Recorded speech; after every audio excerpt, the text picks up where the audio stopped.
Hello guys, কালকে আমরা সবাই চলে এলাম দিদির বাড়িতে। বাবু সোনাইয়ের আজকে বার্থডে। সকালে ঘুম থেকে উঠে ঘরটার গুছানো শুরু হয়ে গেছে।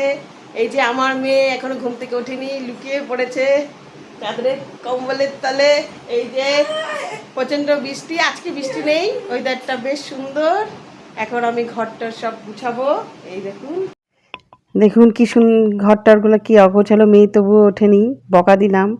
এখন মেয়ে উঠবে। এই দেখুন কি অবস্থা হয়েছে, এখন এগুলো গুছাবো।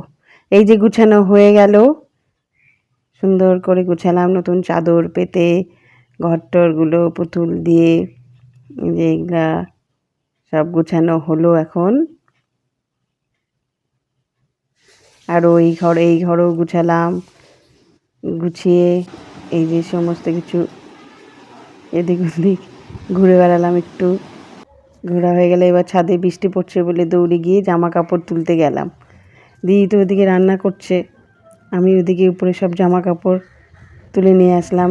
মোটামুটি তাও বৃষ্টিটা খুব জোরে না, কিন্তু এবার এই যে গাছগুলো কি সুন্দর হয়েছে। কিছুদিন আগে দেখে গেলাম গাছগুলো সেরকম হয়নি, এখন দেখলাম কি সুন্দর ফুল ফুটছে, দেখতে কি ভালো লাগছে।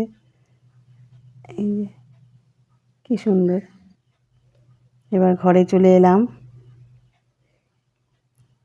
ঘরে ঢুকে গিয়ে দেখছি মেয়ে কী করছে, জামা কাপড় রেখে নিলাম।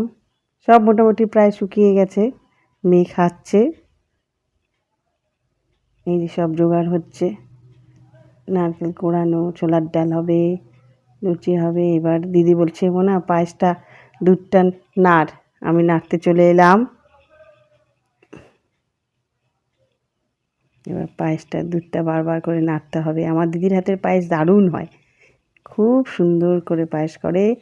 এবার দিদির ছেলে একটু গাড়ি নিয়ে বেরিয়ে পড়লো, জামাইবাবুর সাথে কথা হচ্ছে। একটু রাস্তাতেও ঘুরে নিলাম ওর ফাঁকে। এবার ওর ঘরটা পরিষ্কার করতে চলে এলাম উপরে। ওর ঘর তো আরও সাংঘাতিক অবস্থা, যেখানে পারে সেখানেই এখানে রেখে দেয়। মেয়েও চলে এসছে, বলছে মা কোথা থেকে শুরু করবো। আমি বলছি করবো, বই টই অগোছালো, জামা কাপড় অগোছালো।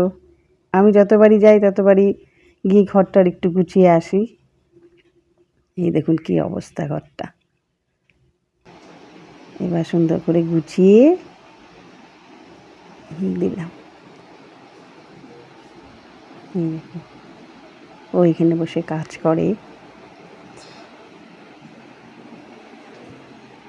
গোছানো কমপ্লিট হয়ে গেল। আমার মেয়ে একটু মিউজিক বাজালো। তলার ছাদে ছাতা দিয়ে সুন্দর করে সাজানো হলো। এই দেখুন,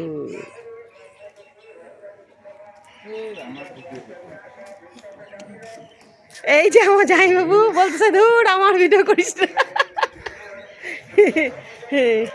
এবার এই সিঁড়ি দিয়ে উপরে উঠবো, চলো।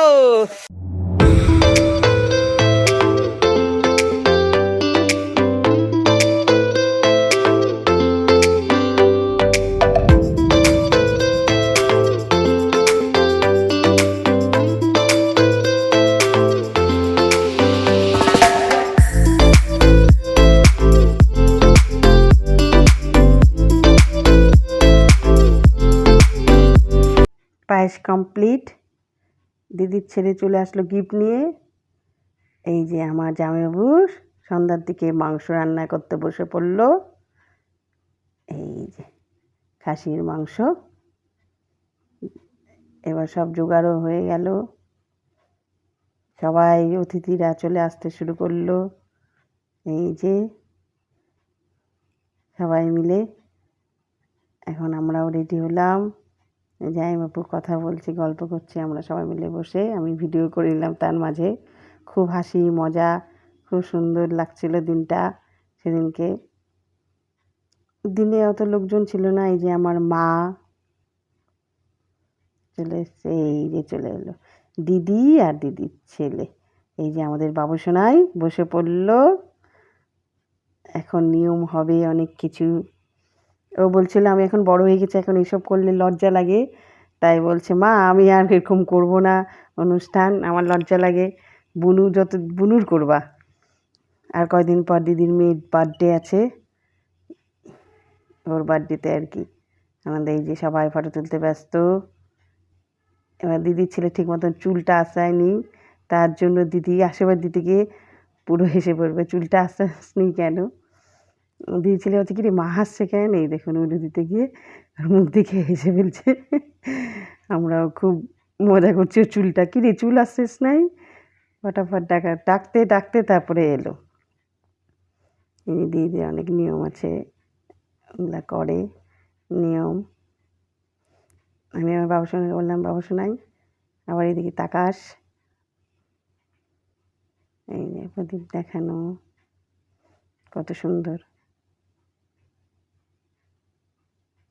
তাকিয়ে দেখলো একটু দিদি, এইবার তাকালো ঠিক মতন। এবার ফটো তুলতে সবাই ব্যস্ত, বলে এদিকে তাকায় ওদিকে তাকায়, আর আমি তো ভিডিও করতে ব্যস্ত। এবার সবাই এক এক করে আশীর্বাদ করবে, সব ফটো তোলার লাইন হিড়িক পড়ে গেছে।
আশীর্বাদ দেওয়া কমপ্লিট, সবাই আমরা খুব হাসাহাসি মজা করলাম। দিদি চলে এলো পোলাও করতে, এক কড়াই পোলাও নেমে গেছে, আর এক কড়াই হচ্ছে। এই যে পুচু সোনা চলে এসছে, এক ভাইয়ের ছেলে, এই যে সব খাওয়া দাওয়া শুরু হয়ে গেছে, জোরদার দাওয়া টাওয়া।